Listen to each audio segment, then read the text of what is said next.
This morning was a very special morning.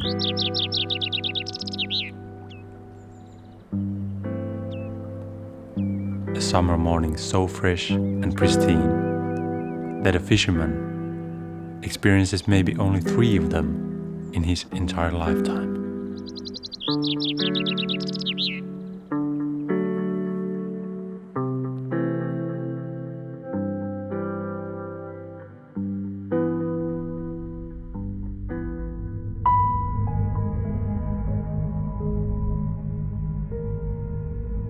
Beneath the surface, silence.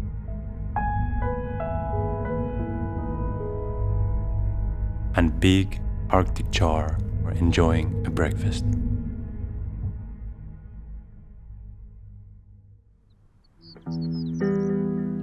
On the surface, the nature of the Nordic tundra in perfect harmony. Suddenly, a strange sound breaks the peace. If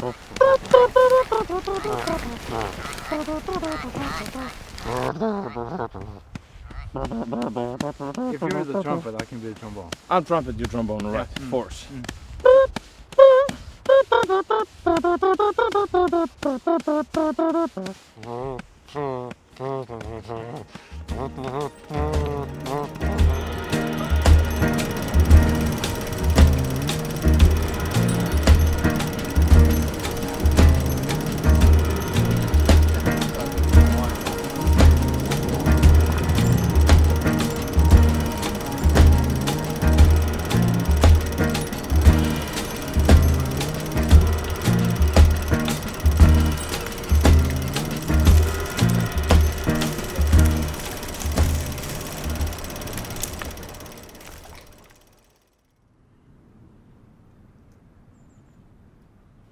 To be perfectly honest, the previous morning was probably even better on the mountains.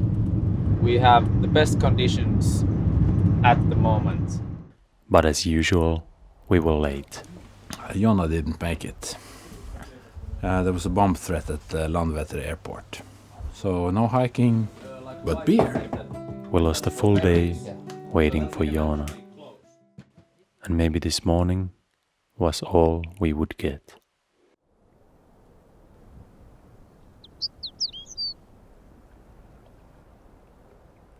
We've made fishing films for the good people of the internet for around 7 years now. So it wasn't the first time we were after the same thing. In 2010, we hit a low pressure that lasted for 10 days. In 2014, Water level came up like maybe 15 centimeters last night. we didn't stick around for that long. And we've been here for like 12 hours or something. And we're leaving. This time, it didn't take long until we saw it in the water. The mythical Arctic char.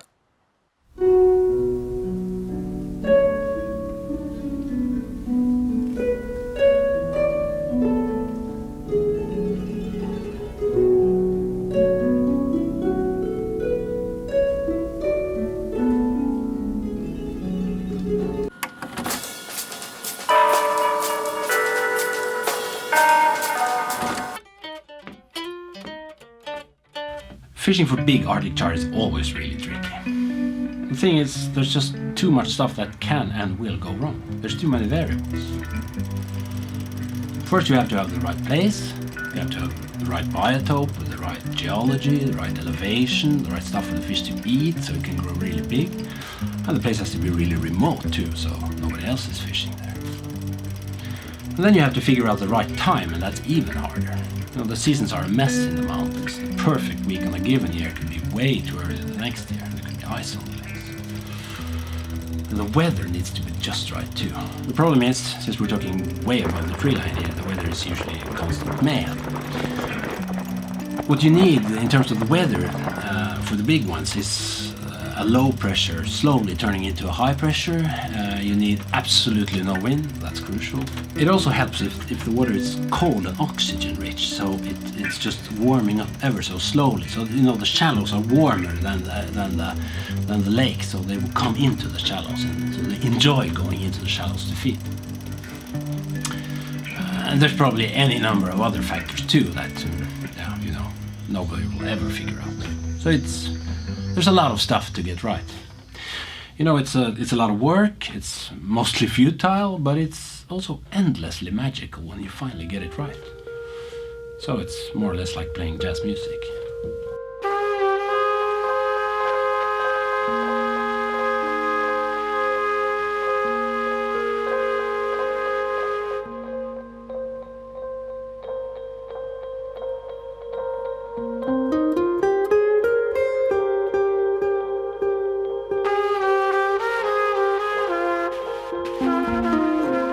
We knew this morning had everything that's in the book for catching the mythical fish.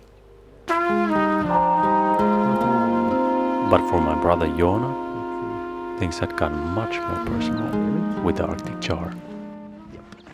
Hey! Last number 2. I think I was a little bit too eager. Made the last a little bit longer cast and just took in the fly. And it noticed it, turned back and took it. Did you see the leader move? Yeah. Probably just too fast. Oh, it's not the leader. That's another story. It's not the leader? Yes. For our piano player, Jona Toivonen, this particular kind of fly fishing has proven especially frustrating. Jona, he started fly fishing when he was really young. He was fishing the legendary rivers around Jyväskylä, Finland, where he was born. And, he became really good at it too. And in fact, he was so good at fishing for this tricky river trout that we started calling him Koski Master. That means river master in Finnish. But after we started sight fishing for Arctic char, things changed for the worse. For some reason, he was totally unable to catch a decent Arctic char. And this bad luck of his, it sort of rubbed off on his other fishing too. So it was almost like a spell or a curse or something. And so we started joking around, calling him Curse Master instead of Koski Master. Yeah. So, oh, there's one really big coming. Oh. Tell you later. Oh yeah, maybe, just maybe.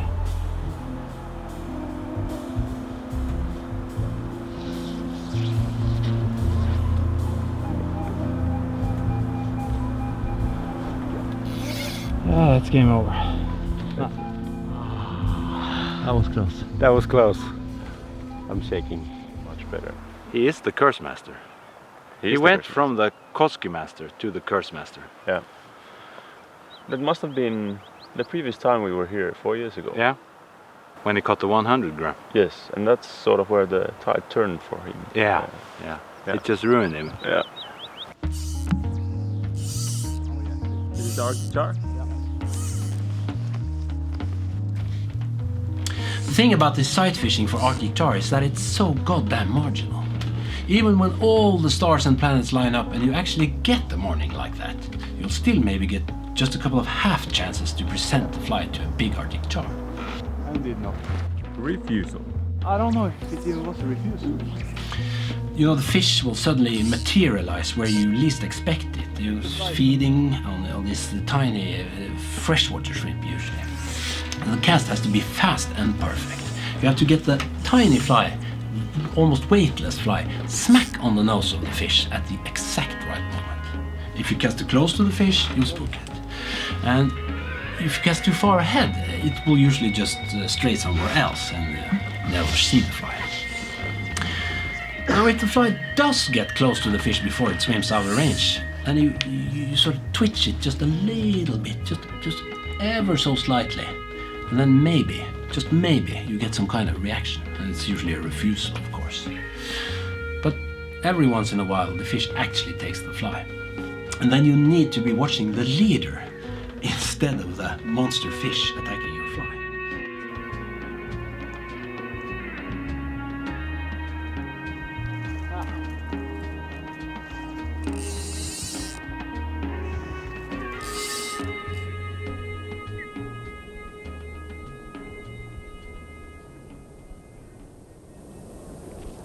Tell me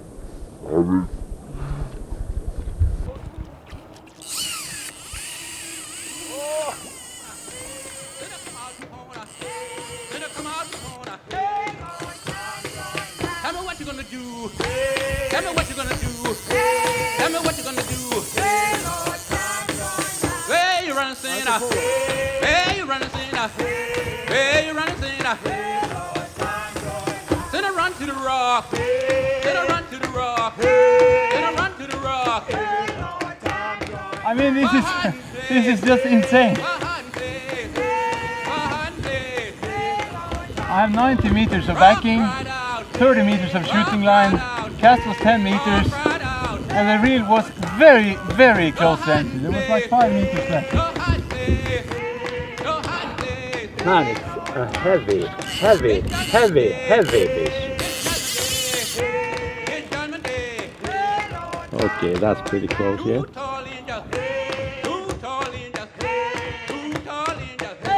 Please, come.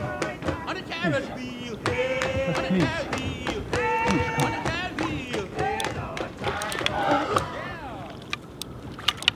No words. No fucking words. No fucking, it's ridiculous. No fucking words.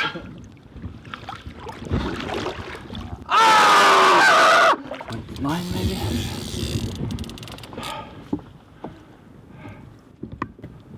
I think it's fair to say it's one of the most beautiful fish I ever caught in my life.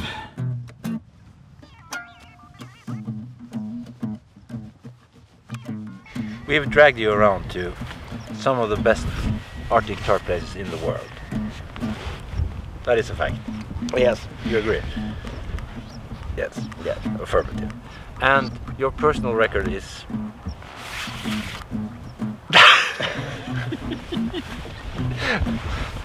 You realize that that is actually a curse.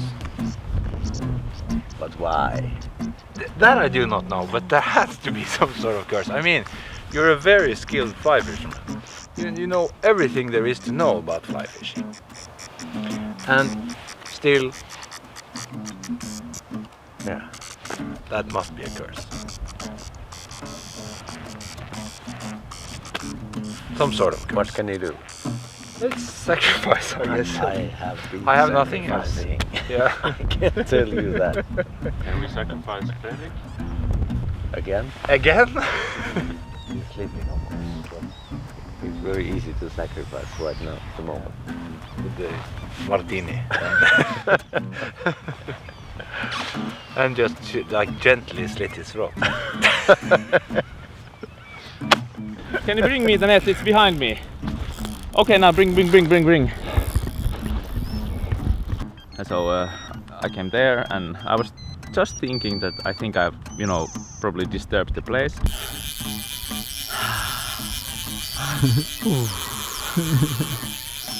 And I saw the fish maybe 10-15 meters out. Really steadily. Okay, take it easy. Oh shit, I'm fucking running out of backing. Made it really a little bit short. Up. Now there is no reaction. One more, no reaction. Then I started closing in on the fish and I probably dropped the fly like really gently 2 meters. Boom, here. And then I see reaction. Not so much swearing if you can. And then I watch the leader. I see the leader moving.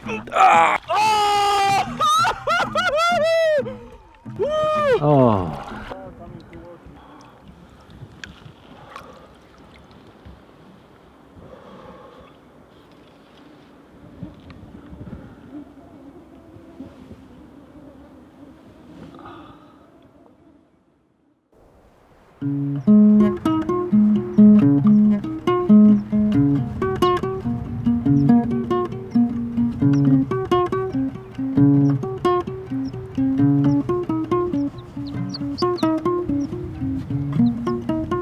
With a few good ones caught, things had gone much more relaxed at our little base camp.